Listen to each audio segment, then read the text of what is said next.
గురువుగారు, గృహప్రవేశ సమయంలో గడపపై కలశం పెట్టి అందులో బియ్యం పోసి ఆ ఇంటి గృహిణి ఆ కలశాన్ని తన్ని లోపలికి ప్రవేశిస్తుంది కదా, ఇందులో ఉన్నటువంటి ఆంతర్యం ఏమిటి?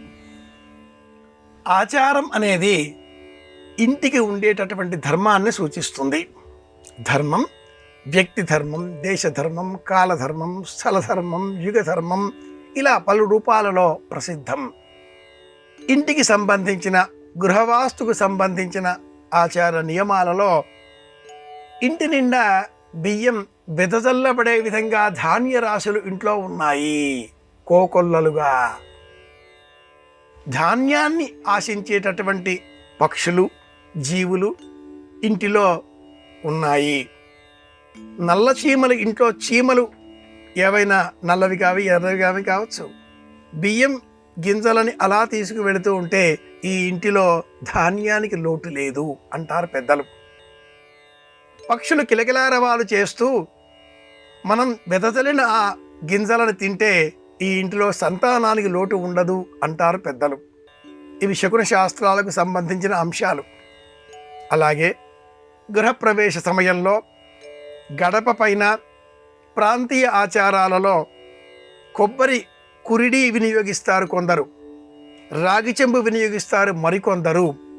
ఉత్తర దక్షిణ భారతాలలో ఆచారాలు పాటింపు విషయంలో వస్తు సామాగ్రి భేదాలు ఉండవచ్చును కాక అంతరార్థాలు ఒకటిగానే ఉంటాయి.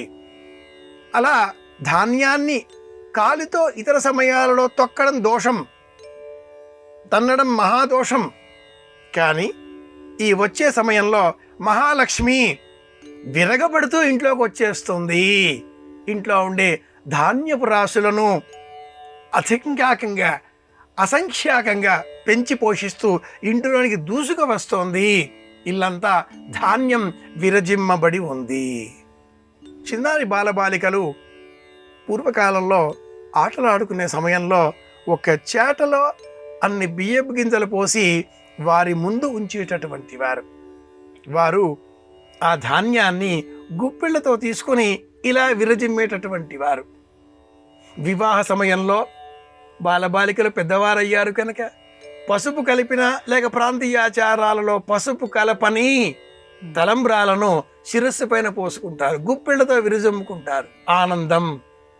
ఏ ఇంటిలో ధాన్యం ఇలా విరజిమ్మబడుతుందో ఆ ఇంటిలో సస్యలక్ష్మి ఎప్పటికీ స్థిరంగా ఉంటుంది.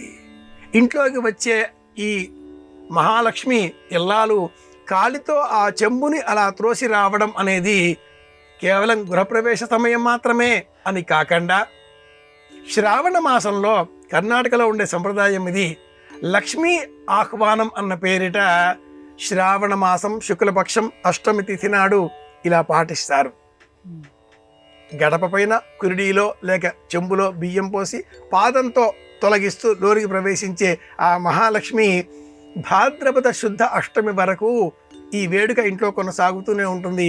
ఇది మహారాష్ట్ర, కర్ణాటకలలో ఉండేటటువంటి సంప్రదాయం. దేశంలో ఎక్కడ గమనించిన మంచి అనేది మనది అనుకున్నప్పుడు గృహప్రవేశ సమయంలో మనం పాటిస్తున్నాం, పిల్లల పెంపకంలో పాటిస్తున్నాం, వివాహ వేడుకలలో గమనిస్తున్నాం. ఇంటిలో ధాన్యలక్ష్మి ఎల్లప్పటికీ ఉండాలి. చీమలు ఇంట్లో వస్తే పసుపు నీళ్లు చంపి చీమలు లేకుండా చేద్దాం అనే కృత్రిమమైన ఆలోచనలు చేయరాదు.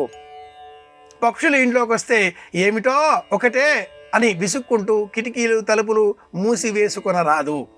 అన్నింటికీ ఆహారాన్ని, బియ్యపు గింజలను అందించే తత్వం మనలో పెరగాలి అని చెప్పడం కోసమే ఈ ఆచారం.